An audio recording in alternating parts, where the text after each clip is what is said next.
Assalamualaikum warahmatullahi wabarakatuh. Hari ini saya nak menjawab persoalan daripada yang diajukan kepada saya. Soalannya, saya mempunyai masalah polip pada hidung saya. Apabila musim hujan, polip ini akan membesar sehingga menutup saluran pernafasan saya dan sehingga menyebabkan saya sesak hingga bernafas. Begitu juga ketika musim panas, masalah sama sering berlaku sehingga mengeluarkan cecair berwarna kehijauan seperti kahak. Mengapa keadaan ini berlaku dan bagaimana cara untuk mengatasinya?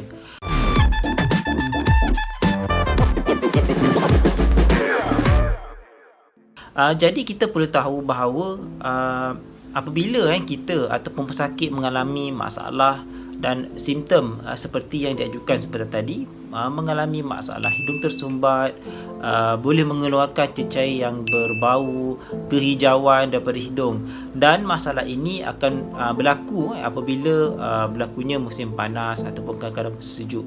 So kita perlu sedar bahawa masalah kita panggil sebagai masalah sinus ataupun umum di kalangan rakyat Malaysia kita sebut sebagai resdung. Pesakit boleh mengalami gejala-gejala seperti ini. So ada sesetengah keadaan yang mana apabila pesakit mengalami masalah seperti ini, kita perlu menjalankan pemeriksaan lebih terperinci di hospital. So di hospital kebiasaannya pertama kali saya akan menjalankan beberapa pemeriksaan dan juga ujian untuk memastikan punca-punca yang menyebabkan masalah ini berlaku, dan daripada langkah-langkah ini barulah kita boleh mengenal pasti apakah punca-punca yang menyebabkan masalah ini. So pertama sekali, untuk mengetahui apakah punca-punca ini berlaku, saya akan melakukan pemeriksaan di bahagian hidung pesakit. So saya akan periksa sama ada polip tersebut betul-betul besar, apakah grade polip tersebut, adakah ia sekadar grade 1, grade 2 atau grade 3. So sekiranya grade polip terlalu besar sehingga menutupi keseluruhan rongga pernafasan ataupun dalam hidung pesakit, kebiasaannya pesakit ini perlu kepada pembedahan.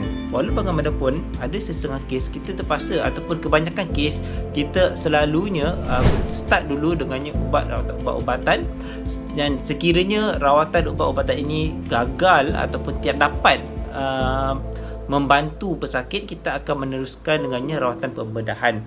Jadi simptom-simptom yang dinyatakan tadi adalah antara common simptom yang boleh berlaku pada pesakit yang mengalami resdung. So apa tu resdung? So resdung tu hanyalah sebagai satu term yang kita panggil general term di kalangan kita rakyat Malaysia. So dalam istilah perubatan, kita selalu mengaitkan ungkapan resdung ni sama ada allergic rhinitis ataupun sinusitis. Dan bagaimana kita ingin membezakan sama ada ini adalah allergic rhinitis ataupun sinusitis. Sinusitis itu sendiri terdiri daripada beberapa jenis. Sama ada sinusitis itu adalah acute ataupun chronic, ataupun ia disebabkan oleh fungal ataupun disebabkan oleh bakteria dan sebagainya, atau mungkin disebabkan oleh virus.